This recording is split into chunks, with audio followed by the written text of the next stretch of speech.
सबने जय जोहार। थकान महसूस हो रही है?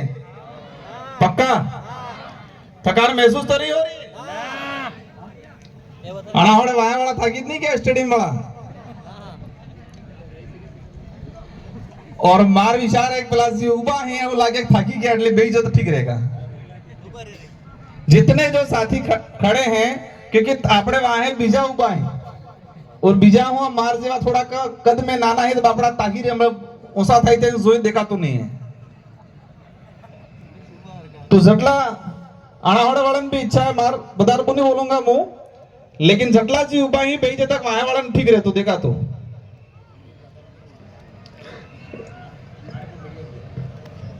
और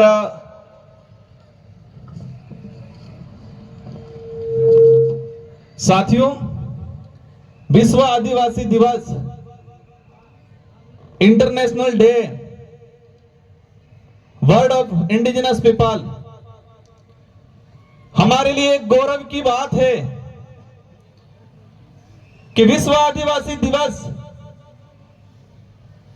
इस धरती पे जितने भी देश हैं इन देशों का उन महाद्वीपों का जो मूल मालिक है इनके संरक्षण के लिए उनकी संस्कृति के संरक्षण के लिए इनके अधिकारों की रक्षा के लिए इनकी पहचान को जिंदा रखने के लिए संयुक्त राष्ट्र संघ जो पूरे विश्व के 193 देशों का एक संघ बना हुआ है और ये 193 देशों का जो संगठन है संयुक्त राष्ट्र संघ यूएन उन्होंने 1994 में विश्व आदिवासी दिवस के लिए पूरे विश्व में मनाने हेतु इस दिवस की घोषणा की। आप सबकी मेहरबानी की वजह से डूंगरपुर बांसवाड़ा की जनता की मेहरबानी की वजह से आप सबके सहयोग की वजह से मुझे सांसद बन के दिल्ली में जाने का अवसर मिला और मैंने प्रयास किया कि संविधान के अंदर आदिवासी समुदाय के लिए क्या क्या अधिकार हैं। संविधान के बाद जब 1952 से लगा के 2024 तक भारत की संसद के अंदर आदिवासी अधिकारों को लेके जितने एमपी एमएलए गए विधानसभा में एमएलए गए सांसद बन के गए सांसद में तो हमने प्रयास किया कि इन लोगों ने क्या किया अब तक क्या किया है। एक बात को लेके कंफ्यूज था। कुछ लोग कहते हैं कि संविधान में आदिवासी शब्द नहीं है, इस बात को गौर से सुनना। कुछ लोग कहते हैं कि संविधान में आदिवासी शब्द नहीं है, संविधान के अंदर शेड्यूल ट्राइब जनजाति शब्द का संकलन है। तो हमने प्रयास किया कि आदिवासी शब्द कहां से खत्म किया गया, तो संविधान की डिबेट पड़ी और संविधान की डिबेट में जयपाल सिंह मुंडा ने जो बात रखी उसको मैं अगली कड़ी में रखूंगा। मैं मेरी बात को शुरू करने से पहले उस किस्से को याद करना चाहूंगा कि संयुक्त राष्ट्र संघ जेनेवा में पहुंचा। पूरे विश्व के 193 देशों के सदस्य सोशल एक्टिविस्ट आए हुए थे, सभी अपने अपने देश की बात कर रहे थे और जो एम्बेसी वाले जो भारत सरकार की तरफ से डेब्यूट होते हैं, मेरे सामने एक अधिकारी भारत की तरफ से आया और उन्होंने रखा बात।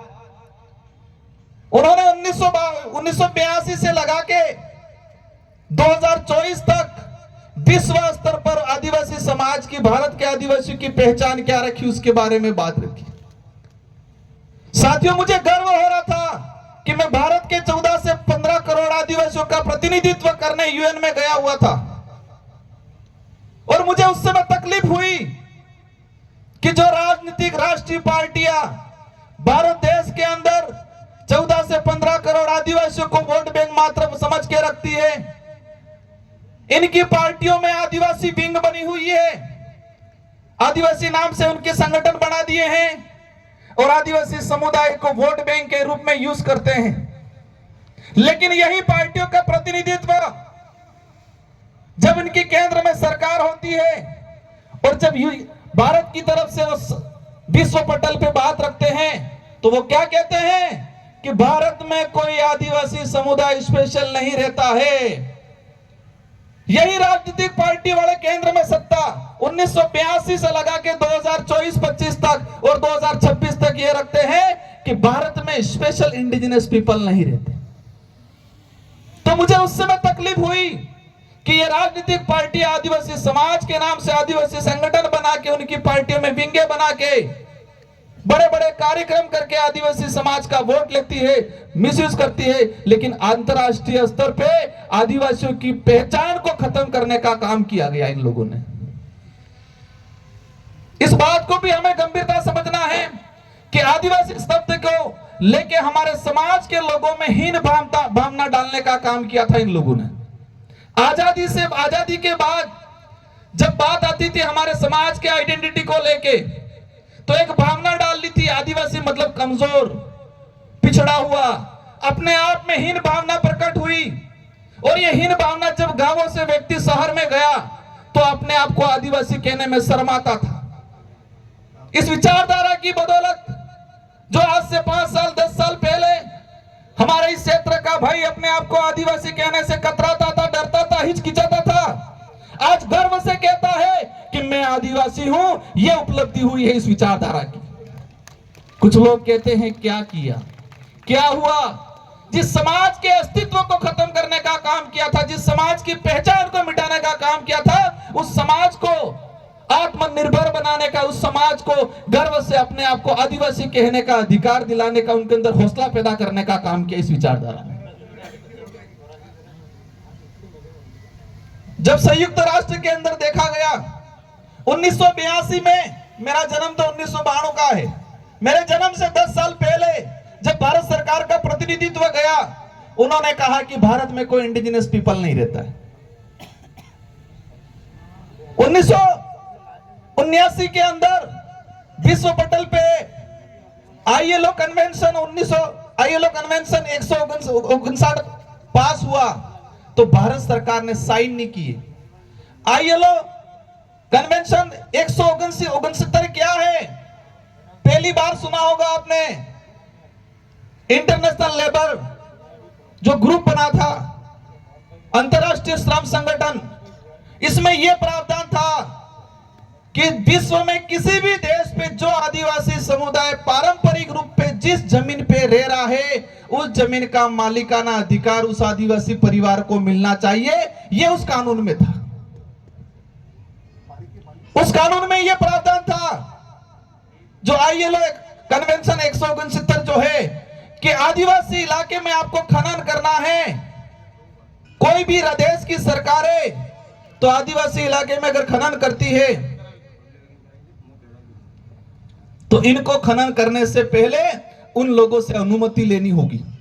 भाई 5वीं अनुसूची 6ठी अनुसूची में भी प्रावधान है और पैसा एक्ट में भी प्रावधान है, लेकिन भारत सरकार ने साइन नहीं किए कि हम साइन नहीं करते। बड़े तकलीफ की बात है कि 1994 में विश्व आदिवासी दिवस घोषित हुआ और हम सबको पता चला आज 5 से 10 साल पहले, और आज कुछ लोग कह रहे हैं कि वो यूएनओ का आदिवासी मामला अलग है और हमारा यहाँ का मामला अलग है। जो लोग कहते हैं कि इंडिजिनस का अर्थ अलग है और आदिवासी का अर्थ अलग है, मैं एक बात बताना चाहूंगा, हमारे देश का नाम क्या है? हमारे देश का क्या नाम है?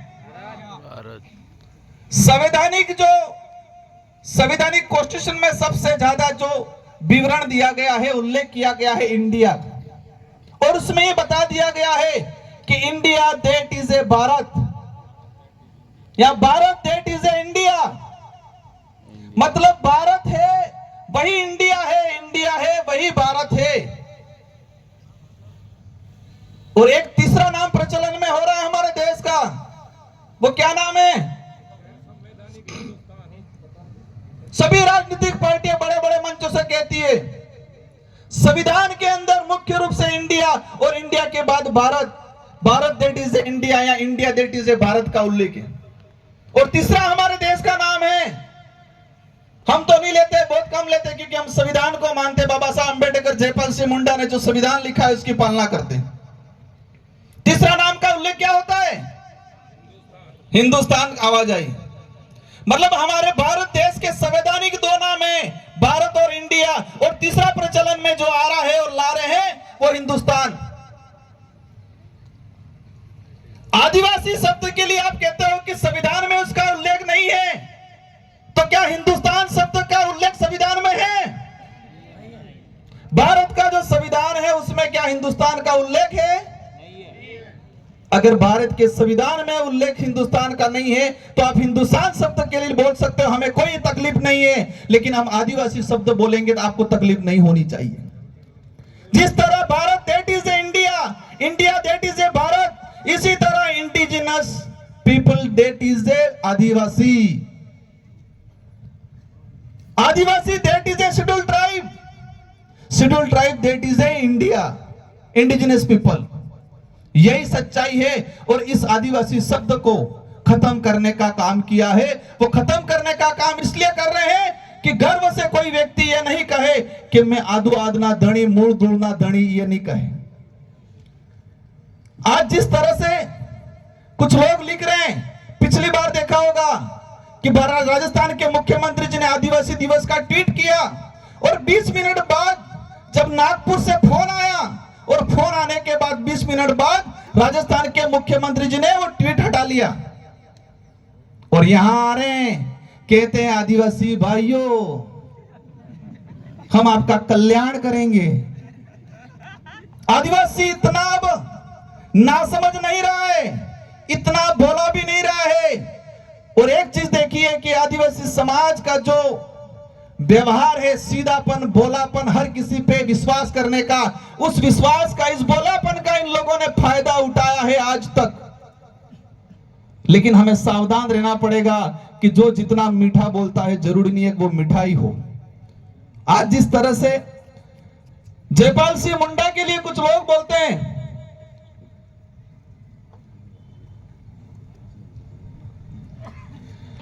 आज जिस तरह से जयपाल सिंह मुंडा, मैं एक बात बताना चाहूंगा, भारत का देश के संविधान निर्माण में बाबा साहब अंबेडकर जो आदिवासी दलित पिछड़ों के अधिकारों के लिए, समानता के लिए, इस देश में स्वतंत्रता के लिए जो प्रावधान किए, और विशेषकर जयपाल सिंह मुंडा जिन्होंने विशेषकर आदिवासी समाज के हक अधिकारों के लिए, उनकी पहचान के लिए संविधान सभा में अगर मजबूत पैरवी नहीं की होती तो जो आदिवासी दलित समुदाय आज अधिकारी बन के, नेता बन के, टाई पहन के, सूट बूट लगा के और टाई बेल्ट पहन के घूम रहा है, अगर वो जयपाल सिंह मुंडा और अंबेडकर साहब नहीं होते तो आज उनके आगे तो हांडी होती और पीछे झाड़ू लगाया हुआ होता।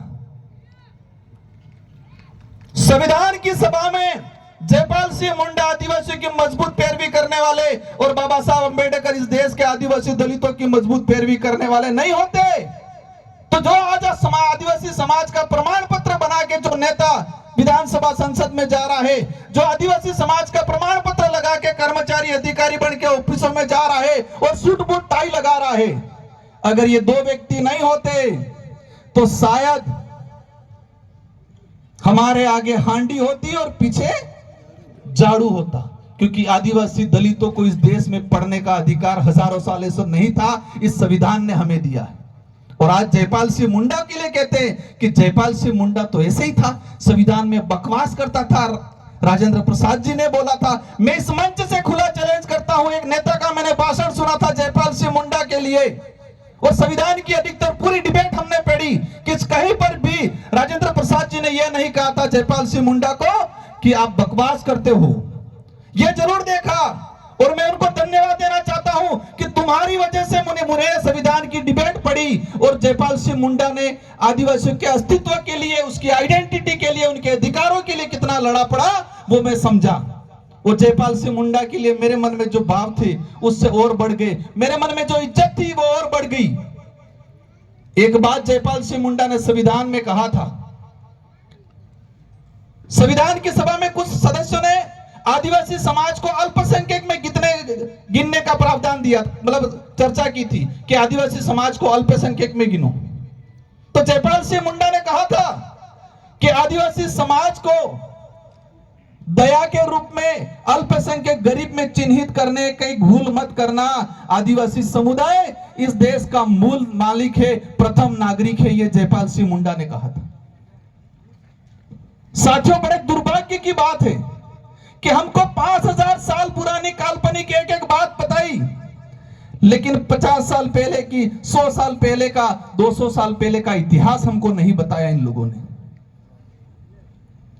यह जो लड़ाई है हमारे अस्तित्व को बचाने की, उसको हमें लड़ना है। और जयपाल सिंह मुंडा ने एक बात बोली थी, लोकतंत्र की जब बात आती है कि हमें लोकतंत्र, आदिवासियों को लोकतंत्र सिखाने की जरूरत नहीं है। आदिवासी हजारों सालों से लोकतांत्रिक व्यवस्था को जीते आ रहा है और दुनिया और आप सबको आदिवासियों से लोकतंत्र सीखने की जरूरत है।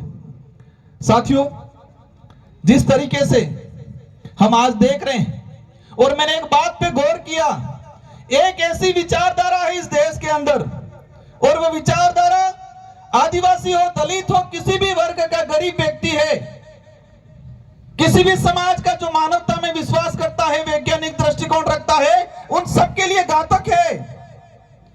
और आप भी गौर करना कि एक वो विचारधारा है जिस विचारधारा ने अंग्रेजों का साथ दिया था, आजादी का विरोध किया था, तिरंगे झंडे को जलाने का काम किया था, संविधान को जलाने का काम किया था।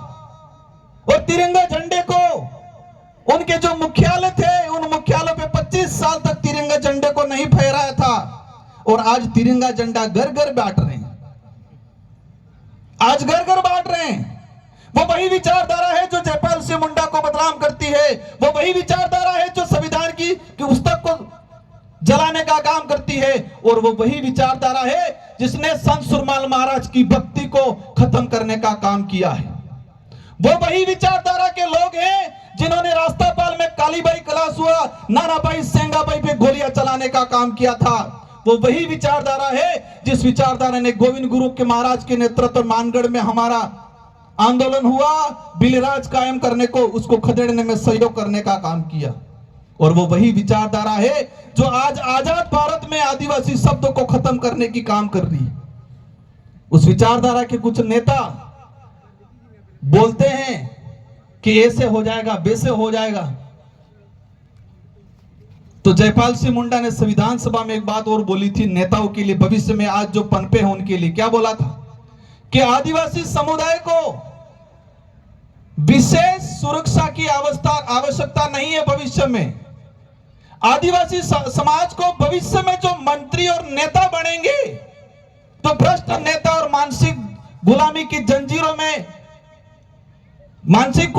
जंजीरों में जकड़े हुए जो नेता बनेंगे, इन नेताओं से आदिवासी समुदाय को सुरक्षित रखने की जरूरत है। ये बात बोली थी जो आज हमें प्रतीत हो रही है।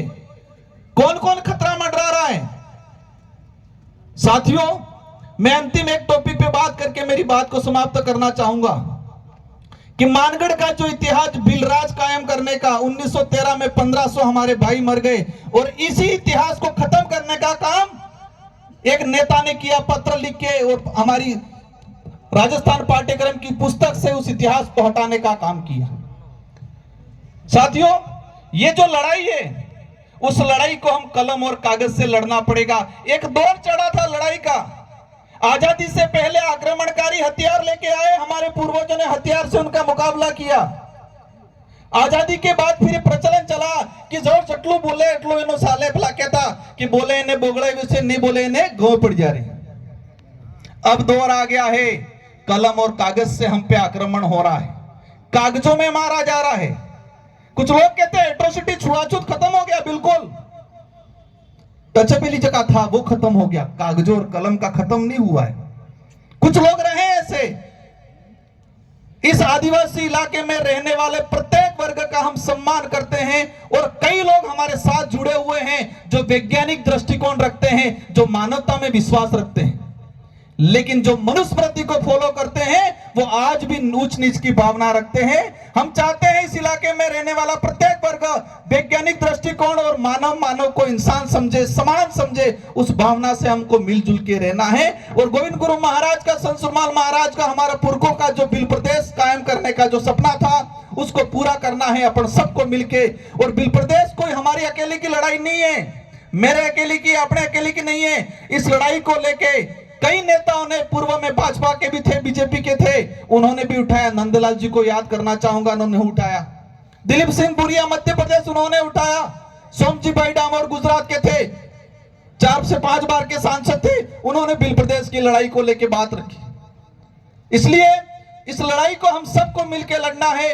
अंतिम कहना चाहूंगा, आपको क्या करना है, हमारे बच्चों को पढ़ाना है, अच्छी शिक्षा देनी है। मैं समझ रहा हूं आज आदिवासी इलाके में स्कूलों के हालात खराब हैं, भवन नहीं है, टीचर नहीं है, और जब टीचर पढ़ा रहा था उन सबको ट्रांसफर करने का काम किया है। हम कोशिश करेंगे, हम जनप्रतिनिधि है, लेकिन फिर भी विपरीत परिस्थिति में आप सबको मिलकर हमारे बच्चों को पढ़ाना है, नशे पत्ते से दूर रखना है। बाकी ये चीजें नहीं करेंगे तो हम गर्त में चले जाएंगे। इन्हीं शब्दों के साथ आप सबको धन्यवाद, आभार। एक अनुरोध करना चाहूंगा, मेरे 2 साथी हैं विधायक जी, हमारे जिला अध्यक्ष जी, 3 से 4 और ये 2 सांस्कृतिक कार्यक्रम बाकी हैं। और ये विश्व आदिवासी दिवस त्योहार है, कोई एक दिवस नहीं है, एक दाड़ो नहीं है, ये त्योहार है। और उस त्योहार में मन बना के रख लेना है कि हम रहे नहीं रहे, हमारी पीढ़ी को उस अनुरूप बना के जाना है कि त्योहार के रूप में मनाएं। और हमें कम से कम सुबह 11 बजे से लगा के शाम को 5 बजे तक रुकना है, 6 बजे तक रुकना है। ये परिपाटी बनानी है। साल में एक बार आ रहा है ये त्योहार हमारा, तो एक बार साल में एक दिन तो हम दे ही सकते हैं। इसलिए इन्हीं शब्दों के साथ जो वक्ता रहे उनकी बात को सुनना है। आप सबको धन्यवाद, आभार। जय जोहार, जय बिल प्रदेश, जय संविधान। बहुत बहुत धन्यवाद। 2 मिनट सर मंच पे ही आप रहे। एक बालक है